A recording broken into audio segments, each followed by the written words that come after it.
Hello everybody and welcome back to my channel for a brand new video on F1 2020. Thank you so much for the support on this series so far. First video is about to reach 1k views and the second one has already reached around 250 views. So thank you so much for the support on this series. I needed it and that's why I'm delivering you with one more episode of the F1 2020 My Team Lotus Career Mode, and welcome back to episode number 3. As you can see, we're starting off this video with slight changes on the livery. I made the green darker because I've had a discussion with a subscriber of mine that told me that I should make the Lotus look a little bit more like the 2011 version. So I made the green darker. I kept the yellow lines bright because I wanted it to be like the older Lotuses from the 70s and 60s.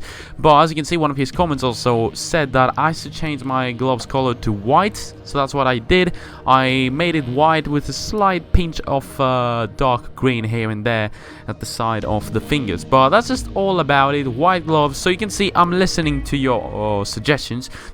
So please comment down below anything you want me to change on this career mode. As you can see, this is going to be my brand new helmet. To be honest with you, I hated this design. Get it out of here. Then there was this design which seemed very weird, and I decided to use this one with sort of a Brown GP colors. I really like that light green there, and I also made that pink one that I'm going to be using at some point eventually. But for this one and probably for the rest of the season, I'm going to be using this helmet. Probably going to be changing something special, like a special livery here and there. But based on what I want to do in this series, every single season we will be changing the livery a little bit, so that there's a little bit of excitement for a brand new livery, you know, brand new colors and all that. But what I wanted to do from the start of this episode was to upgrade the facilities, and based on my budget I decided to do the cheapest upgrade, which was on the personnel, and it would have brought my second driver's experience out. So it was only $1 million, so that didn't really cost us a lot.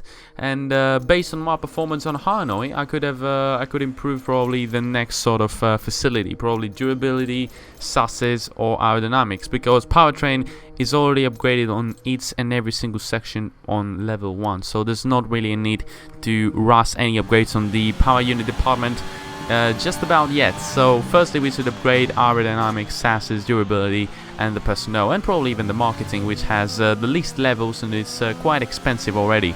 As you can see, onto practice, going to be showing you just a little bit footage. I couldn't get used to the track at first. It felt really weird. The track just didn't suit my driving style at all whatsoever, and I started like gaining time here and there, improving lap after lap, and you know, I didn't actually drop down the AI. It's still 103 ultimate AI, so it's a little bit of you know, a little bit of a question mark on the difficulty after the result in Bahrain, where we finished, I think we finished around 18th or something. So practice 3 results 8th, and that was very positive to see.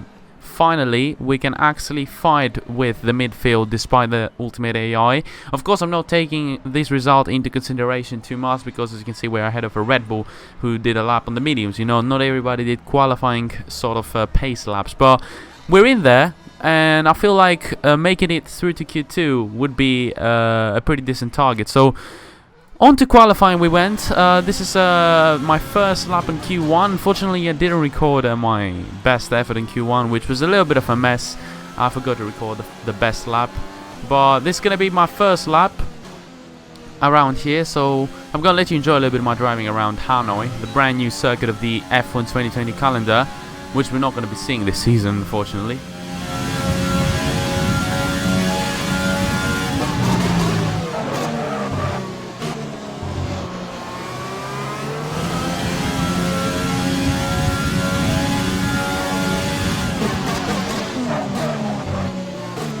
This was for me the hardest section. That corner, that left-hander, it was a very tricky corner, and actually couldn't master it until race time. So it was very weird to see that I couldn't get that corner rightly. You have to go very slowly and then turn in on the final second to actually shift up into 4th gear and accelerate to get the perfect exit. But I couldn't actually get it just about perfectly, and I still can, but I improved massively from this lap. This is my improved lap by a lot, 136 point something that is going to be. There's only one lap of fuel remaining. But overall, I had a much better effort, which helped me go through the Q2. But unfortunately, didn't record that lap where I actually got the slipstream of Latifi, and that helped me improve my time massively. But across the finish line, this is the second best lap ahead, a 136.3, which already had me ahead of Kimi Räikkönen. Which meant I would be through to Q2, even if I didn't set that lap time that you're going to see right here, 135.6 onto Q1, which put me on 11th position. And I was like, imagine if we made it 11th position onto Q2. 11th position for the midfielders is the best position, and that's because you get to choose the tire that you want, and you can also pretty much start the race with any tire you want, and you're starting from the 11th position, so you have the advantage from the top 10. But here, as you can see, Giuliano Alesi couldn't make it through the Q2 with a 136 point something.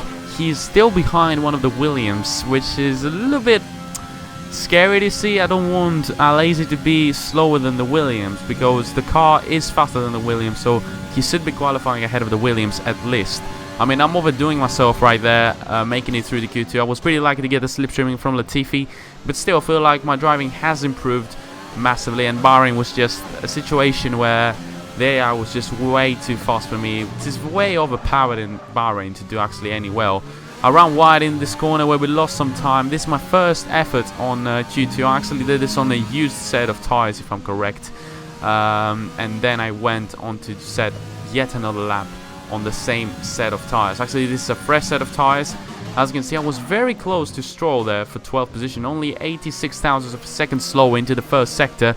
And this is where I actually got a pretty decent exit through this corner, and it was pretty nice. As you can see, gained a lot of time, almost up to 3/10 of improvement there. And where we lost a lot of time was the straight line speed. The Mercedes engine and the Ferrari engine were much faster than ours. Probably we're faster than the Honda engine, but still we've got a few more upgrades coming up to trying to match the speed of the Mercedes engine and later on the Ferrari engine. Which in reality isn't very true. Ferrari has got the worst engine at the moment. As you can see, lost a little bit of time there with my bad exit, a little bit of wheel spin onto the exit, and now the overall time we're gaining through there. Look at this, over 4/10 through this section of corners, and down into 5th of the left-hander. And as you can see across the finish line, the delta somehow broke there. I don't know what happened. I was still faster by quite a lot, but unfortunately the delta was negative for some weird reason. But this is a true time, a 136.0. Could have been down to the 135s, but unfortunately a few mistakes here and there, slightly early onto the throttle than you actually need to be, has let us down, and we're down into 16th position. I'm not disappointed. The fact that we made it through to Q2 is already a miracle by itself, and I'm actually ready to go and race. I'm actually ready to start this race from 16th position. The strategy is still the same. Let's hope we have some luck and do well in this race. The Formula One circus has arrived in Southeast Asia once more, as we usher in a new era and get ready to go racing here in Vietnam.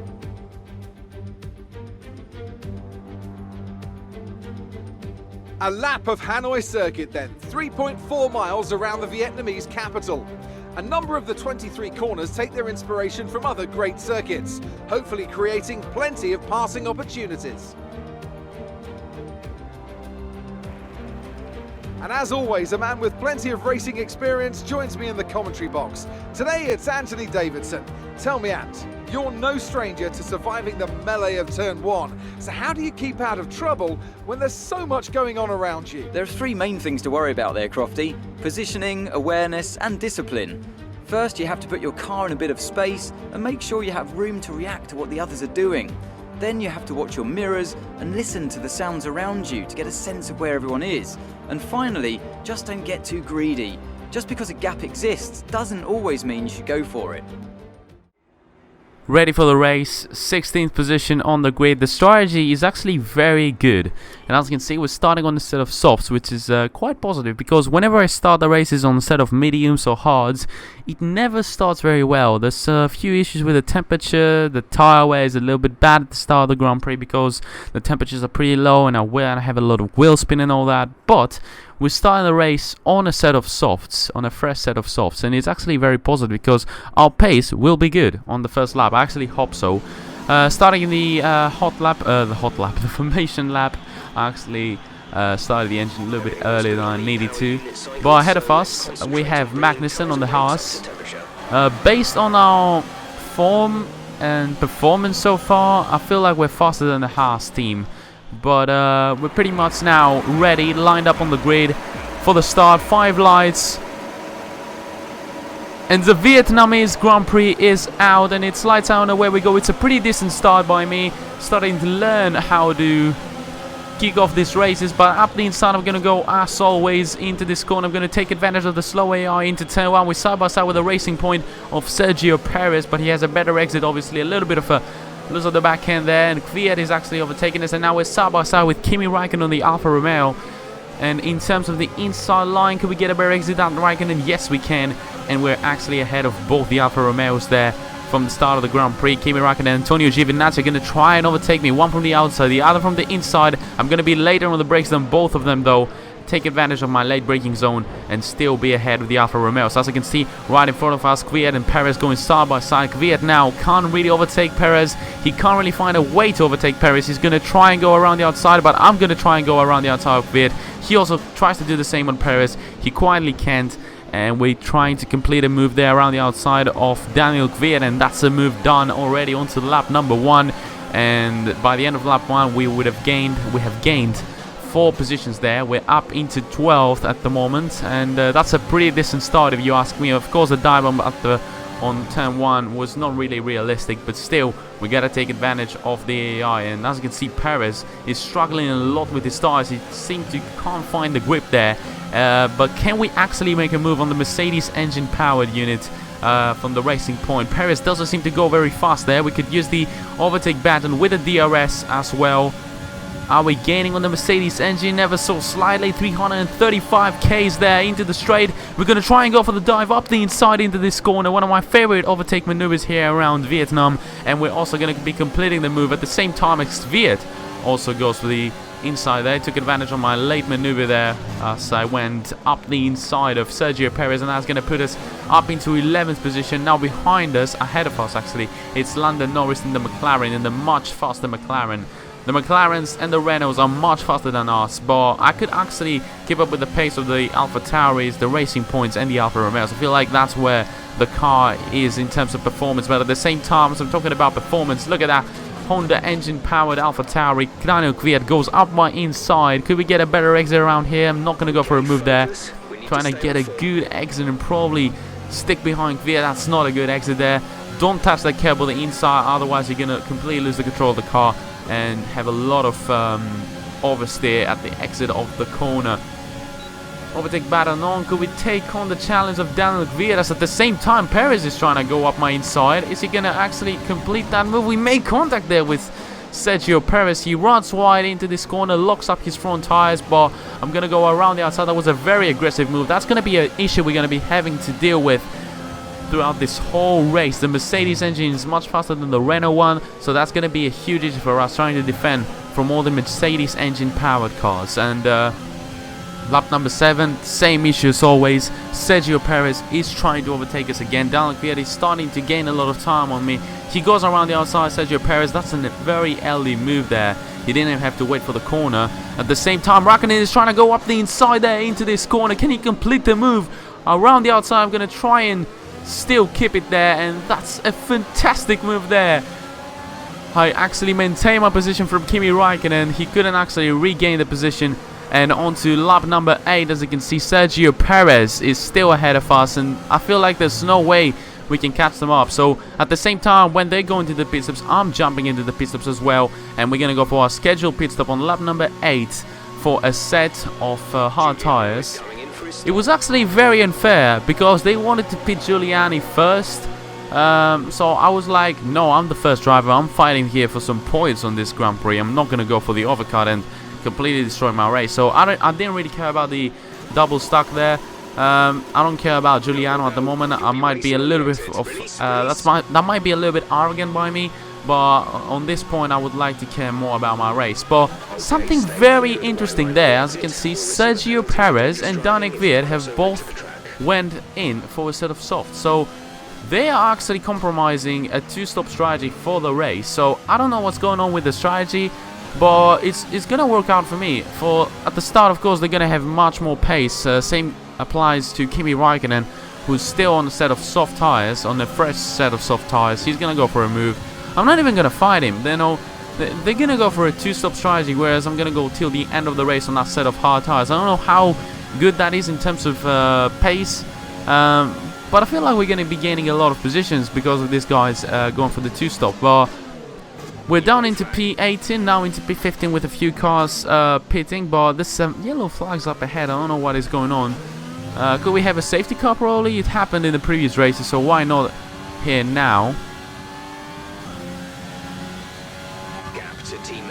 And I can actually see Ocon. His car is smoking and he's pulled off into turn number 1. Esteban Ocon is out of the race. And there you go. There you go. I made the right bet. It's a safety car on lap number 12. And that's actually very good to see for us, because the hards were still not up to temperature, up to the optimal temperature. And the cars on the softs can really pit at the moment. Can they actually go for the pit stop? I don't know. I'm not sure yet. I don't know how the AI works, and I'm 100% sure that they're not going to be pitting for a new set of hards or mediums to go to the end of the race, because they're not so clever with the strategy. Let's just say that. And by them staying on the set of softs, the only car that has pitted is Lance Stroll on a set of hards, and he'll probably go till the end of the race, same as me. And Dan Ricciardo has to go for a pit stop because he actually started on a set of hards. So he needs to go on the pit stops and probably put on a set of mediums to go to the end of the race. But that's really much how it is. We're up into 12th, and every single car that you see ahead of Stroll and me is actually on a set of soft. So they need to make yet another pit stop. So that means 3 positions for us and a lot of defending to do to keep those cars behind us and get some points out of this Grand Prix. But it's gonna be a pretty interesting restart, this one, because probably the cars on the soft tires are gonna be much faster than us at the start, because the hards are not yet up to temperature. But I'm probably not gonna be attacking Lance Stroll here. I'm probably gonna be attacked by Daniel Ricciardo, who has a much better restart there. Could he actually go for the move? He seems to want to go up the inside. Look at him going left and right behind me. He's still up my inside, and can he complete the move? Yes, he is going to be completing the move. Thus, I've made contact there with Antonio Giovinazzi. Didn't really understand the way he wanted to go up my inside there, the Italian driver from Alfa Romeo. But for the time being, we seem to be behind Daniel Ricciardo. But I'm not really worrying about that, because he's going to be pitting at the end of this lap. He started the race on a set of hard, so he can't really go till the end on that set of tires. And yeah, I shouldn't really worry about that. But what we need to worry about is Lance Stroll. He is the real one to be fighting. And I've actually been on a fight with Lance Stroll, as the virtual safety car is out on lap number 18. A lot of safety cars in the series so far. Bahrain, I think we had 1 safety car. Here we have 1 safety car and 1 virtual one. So I don't know what's going on, but what I was trying to say is that we're in a fight with Lance Stroll as the virtual safety car ends. And as you can see, Raikkonen is into the pit stops, and McLaren is into the pit stops, and a Red Bull of Alexander Albon is into the pit stops. So Sebastian Vettel, who has set the fastest lap, is on a set of hards, and he will probably be going till the end of the race. But about me, it's about me and Lance Stroll. If we can make a move on Stroll, we're going to be the best midfield car. If we can, then Stroll is going to be the best midfield car, because based on our strategy, every other midfield car is a long way behind. So that means it's between me and Stroll to see who's going to be the best of the rest, let's just say, because the top teams, we're now ahead of probably a Red Bull, and we're going to be ahead of the Mercedes and the Ferraris very soon.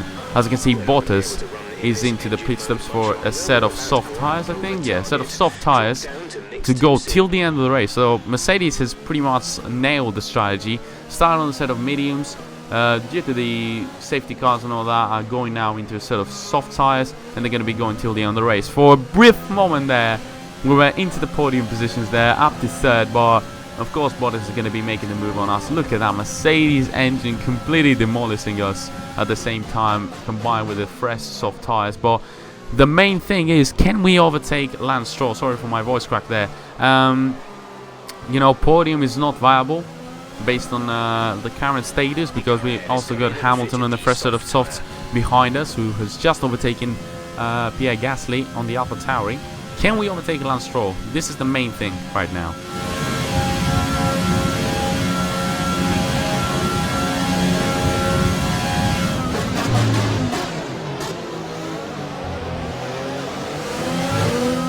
Lap number 22 with only 6 laps to go. Lewis Hamilton completes the move down. I'm not gonna annoy Hamilton at all. He's just gonna be making his move very nice and easy. But unfortunately we couldn't catch up to Stroll, which is the negative of this whole story, and we're getting attacked by Max Verstappen. The next stop car to overtake us on a set of mediums, the Red Bull here, probably working out much better on that set of mediums. But Hamilton has completed his move on Lance Stroll, and probably Lance Stroll is going to be the best of the rest, finishing around 4th or 5th, depending on what Max Verstappen is going to do with him. Can he overtake him or not? We're going to be watching very, very soon. But at the same time, we got the other racing point behind us, once again with the Mercedes engine, and it's Sergio Perez. So with 5 laps to go, it's going to be all about between me and Perez about who's going to get that 6th position. But there's also Albon on 8th position, who could actually help us out there if he overtakes Perez and hold him up a little bit for the next coming laps. Well, I feel like we're not going to get away without fighting with Sergio Perez. On lap number 24, about to enter lap number 25, Alexander Albon is going to be overtaking us probably into the start-finish straight if he uses all of that Honda engine power. He's going up the inside. I'm not going to fight him at all. I'm going to try and take advantage of his DRS so that Perez is not going to have a huge advantage from us with our Mercedes engine. So let's see, can we take the DRS into this section? Yes, we can. DRS is going to be enabled very, very soon. Let's see, can we take advantage of that? DRS open, overtake button on, reach engine mix, and I'm pretty much pushing the car into its limits at the moment to try and stay ahead of Sergio Perez. And as you can see, lap number 25, and we are ahead of Perez again. He's not going to be able to attack us anytime soon. And Alexander Albon right here is has helped us at least for 1 lap. He's probably going to run away with his race now, and he's not going to do anything stupid now. Sergio Perez didn't do anything stupid, but at the same time, I never knew we were ahead of McLaren there, of Lando Norris. Lando Norris and Carlos Sainz are behind as well, so that's going to be a huge fight between me, Perez and Norris for the time being. With only 3 laps to go, we don't have any DRS from Albon. He's actually opened up the gap up to 2.6 seconds at the moment. So it's really down to the Renault engine power to fight now with the Mercedes engine power and Racing Point. I don't know which line to take. I'm going to take the inside line. Sergio Perez goes around the outside. Any way we can actually dive bomb him again into this corner. First gear, rotate the car nicely up the inside, and we're going to be completing the move on Sergio Perez. Warning for collision. I don't know what this guy is talking about. I didn't make any contact with Perez. He's trying to go up the inside into this corner. We make slight contact again. He tried there to go up the inside, but he didn't have any space to complete that move. That's not a right corner to go for a move. But how about that re-overtake maneuver there on Sergio Perez? I'm trying to change my lines, trying to break the slipstreaming from Sergio Perez.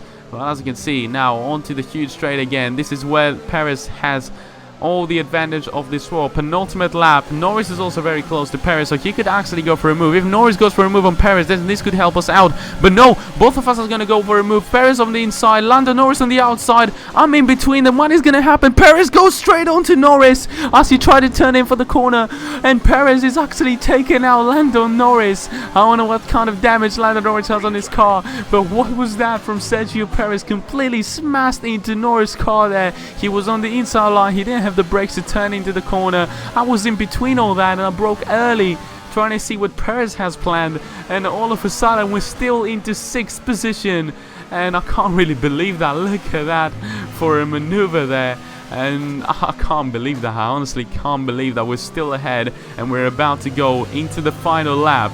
with Sergio Perez once again attacking us at the same time. This is not going to be Lando Norris. This is Carlos Sainz going up the inside. Can he take revenge for his teammate? I'm in between yet again, and we've crashed, and Carlos Sainz has crashed into me. Perez is into the wall, and now we're ahead of Carlos Sainz, and Pierre Gasly out of nowhere. He's trying now to go around the outside. Sebastian Vettel has won the race, the Vietnam Grand Prix, but Gasly all of a sudden is up into 7th. The McLarens are now back into the points. Perez is into the wall and probably out of the points in this Grand Prix, and all of a sudden Carlos Sainz is up into 8th, and Lando Norris is back into the top 10. But what about this race for us? From 16th position up into 6th. Great defending. We're going to be getting that 6th position here in Vietnam. We'll see you in Parc Fermé. What a fantastic race. This was intense. The battles at the final lap there, and we get driver of the day. This is exactly what I wasn't planning to have here in Vietnam. What a race. Plenty of action here in Hanoi. A memorable race and an impressive victory. Tell me, Ant, how do you think they were able to deliver such an incredible result today? Well, the safety car completely changed the race, didn't it? It's hard to say exactly what would have happened without it, but there's no question that they came out of that situation in a good position. So after a magnificent race, we can now see the drivers making their way to the podium. Once again, it's the Silver Arrows who take top spot.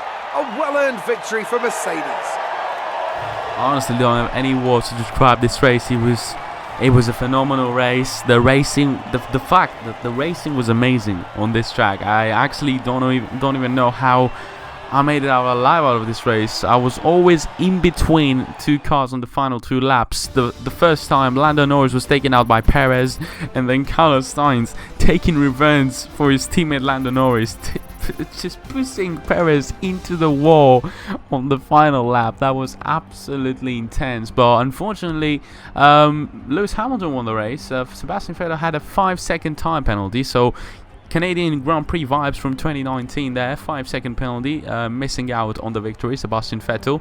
Lance Stroll also had a 5-second penalty. Don't know about what. We didn't have any contact with Lance Stroll, so it was a fair fight between me and Stroll. Actually didn't go up the inside of him, but my fights there with Sergio Perez, who actually probably did finish last. He was into the wall.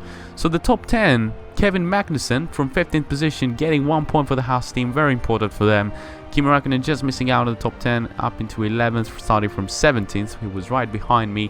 Lando Norris and Carlos Sainz, despite their great pace, as you can see, they had very, very good pace, and they were much faster than both the racing points. Me and the AlphaTauris, they only ended up 8th and 9th. Very unlucky race. They were caught up in the fights with the Mercedes engine, powered cars, and that was very unlucky for them.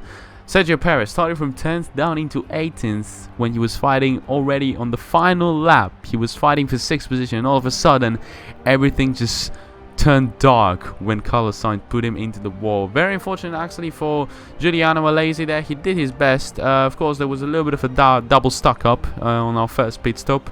But from 21st up into 15th, we also took advantage of the retirements, you know.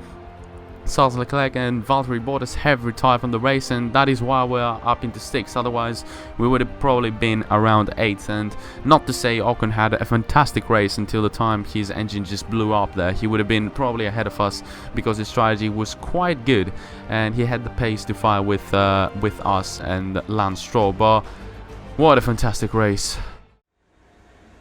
The fans really seem to enjoy that. You made it look easy. You were cutting your way through the field during the race. I feel like the engine was good. But about grip, I feel like a lot of cars didn't have grip. You really looked in control of your car out there. Your team must be thrilled. Yeah, team must be thrilled because we're getting, for the second race, 2 out of 3 races we're getting points, and it was not part of our targets for the season. Do you have any comments about the collisions? Really was a hectic race. I feel like I couldn't actually avoid any of the collisions that we had, and yeah, it was just fantastic fights overall. Appreciate your time. What a race that was. Another 6th position. Unfortunately, we couldn't get 5th from Lance Stroll and say that we actually now have the best result so far this season. But I'm happy about the performance. I'm very happy about the performance, and the racing was just insane. Who would have thought Ultimate AI with a brand new team getting yet another points finishing position, 6th position again, like in Australia. I feel like in Australia we were a bit lucky because cars can't really overtake you around Australia. The overtaking is much harder there, so we actually defended very well and took advantage of the whole situation. As you can see, unfortunately, aerodynamics and such is a great have failed, but we're redoing them again, and now there's a 0% chance of failure. And we also got that power engine upgrade coming up in China, which is going to be the next race. But in Australia, we were very lucky defending there, but here defending was hard. We had to actually gain time through the corners so that Paris wouldn't be so close behind us into the large straight, the second straight. So I don't know, this race was just insane. I feel like it was one of the best races I've had in years on this game. Like, I haven't had so much fighting in a long time. But as you can see, we've also upgraded something on the durability, the ice durability, which is the part that has worn out the most from the car. So that's why I'm trying to upgrade the durability on that part. And there, as you can see, once again, we have actually got a 3rd sponsor to sign. And after checking out all the sponsors, I signed with Paynight, which you can see right now on the car, on the wing, and also up there on the shark fin, sort of, I'm calling that area of the car. So yeah, brand new sponsor. Got some new activities, which I'm gonna be doing also in the next episode. But what a race that was. I bet most of you are gonna just rewind the video, go back and watch these fights, because it was absolutely hectic. But that was pretty much the video for today, guys. If you enjoyed, smash the like button, subscribe to my channel if you haven't already. I'm gonna be posting some WRC 8 very soon to finish this Korean, because a lot of you actually want this. But at the moment, I'm really enjoying F1 2020, and that's why I'm doing this series so much. But tomorrow I'm gonna be doing an Assetto Corsa Competizione video, checking out and reviewing the GT4 DLC, because I absolutely love that DLC, and I would love to review it for you guys so that I can actually persuade you to buy yet another thing for your Steam library. But until next video, guys, I'm gonna catch you later. Goodbye.